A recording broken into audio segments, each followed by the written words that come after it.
আসসালামু আলাইকুম বন্ধুরা, তোমরা কেমন আছো? আজকে মাছ ভাপা করব। তো প্রথমেই আমি মাছের মধ্যে হালকা নুন দিয়ে নেব, একটু হলুদ দিয়ে নেব, দিয়ে এটাকে চটকে আমি ধুয়ে নেব। চটকে নেব, নিয়ে আমি ধুয়ে নিচ্ছি।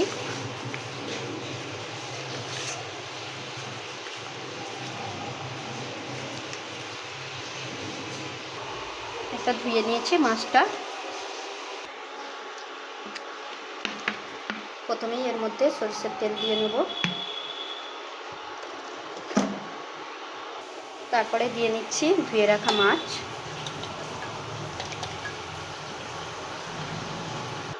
তারপরে দিয়ে দেব বেটে রাখা পেঁয়াজ,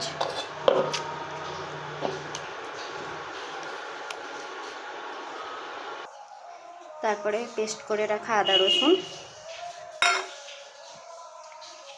জিরে বাটা, সর্ষে বাটা, পরিমাণ মতন নুন, হলুদ গুঁড়ো, লঙ্কা গুঁড়ো, আরও একটু লঙ্কা দিয়ে দেবো, লঙ্কা গুঁড়ো, জিরে গুঁড়ো একসঙ্গে সেটা দিয়ে নেব। তারপরেই দিয়ে দেবো কেটে রাখা টমেটো,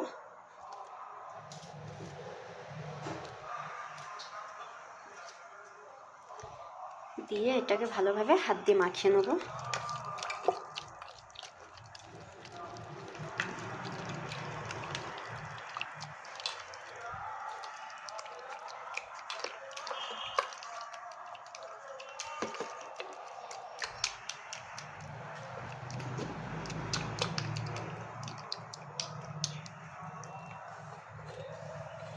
উপর দিয়ে ধনে পাতা দিয়ে নেব,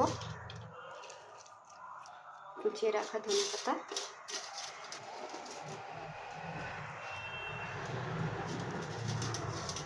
এটাকে আবারও একটু মাখিয়ে নেব।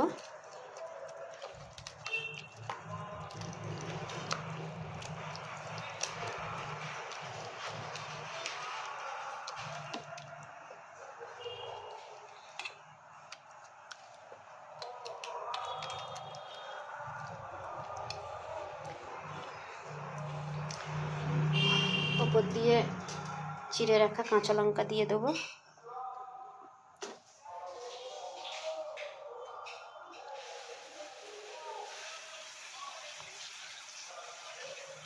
দিয়ে এটা ঢাকা দিয়ে দেবো। এটা ঢাকা দিয়ে দিচ্ছি।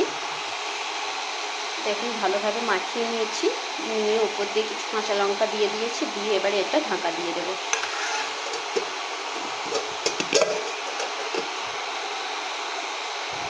ঢাকা দিয়ে দিয়েছি। আগে দিয়ে আমি এখানে জল গরম করতে দিয়েছিলাম, এর মধ্যে একটা স্ট্যান্ড দিয়ে দেব, আর এই মাখিয়ে রাখা এই মাছের এটা টিফিনটা এতে বসিয়ে দেব।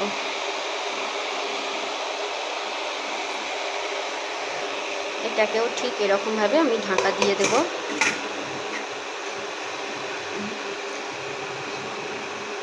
আমি 20 মিনিট 15 মিনিট পরে আবার ফিরে আসছি। আধা ঘন্টা পরে ফিরে এলাম বন্ধুরা। দেখুন এটাকে এবার আমি খুলে দেখিয়ে দিচ্ছি। এই যে নামিয়ে নিয়েছি, তো আমি খুলে দেখাচ্ছি।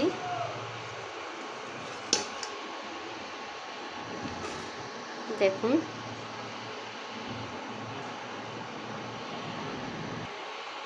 কত সুন্দরভাবে ভেপে গিয়েছে। এই যে গরম আছে ধরতে পারছি না। এরকমভাবে সর্ষে বাটার সাথে এরকমভাবে মাছকে ভাপিয়ে খাবেন। এটা আমি রুই মাছ নিয়েছি, তো আপনারা চাইলে বন্ধুরা যে কোনো মাছ নিয়ে আপনারা এরকমভাবে ভাপিয়ে খেতে পারেন, কোনো অসুবিধা নেই। আর ভাপানো মাছ তো খুবই সুন্দর আর টেস্টও লাগে। আর এই যে লাল সর্ষের যে একটা ঝাঁঝ আর গরম ভাতের সঙ্গে এত সুন্দর লাগে খেতে বন্ধুরা, কি বলবো। গরম গরম ভাতে এরকম ভাপানো মাছের তরকারি তো খুবই সুন্দর লাগে খেতে, অমায়িক লাগে। তো একবার হলেও এরকমভাবে মাছকে নিয়ে আপনারা ভাপিয়ে খেয়ে দেখবেন, তো খুব ভালো লাগবে গরম ভাতে। তো বন্ধুরা, তো আমি এরকমভাবে মাছ ভাপিয়ে নিয়েছি। তো আপনারা চাইলে ভাপিয়ে খাবেন, খেয়ে ট্রাই করে দেখবেন। আর আমার যদি এই মাছ ভাপানো ভালো লেগে থাকে বন্ধুরা, তো আমার চ্যানেলকে সাবস্ক্রাইব করে দেবেন, কমেন্ট করবেন, লাইক করবেন আর শেয়ার করে দেবেন বন্ধুরা। আর লাইক তো অতি অবশ্যই করবেন বন্ধুরা, কারণ লাইক করলে ভিডিও করার একটা আগ্রহ বাড়ে, সেটা আপনারা ভালো করেই জানেন। তো একটু পাশে থাকবেন, সাপোর্ট করবেন বন্ধুরা, ভালো থাকবেন। আল্লাহ হাফেজ।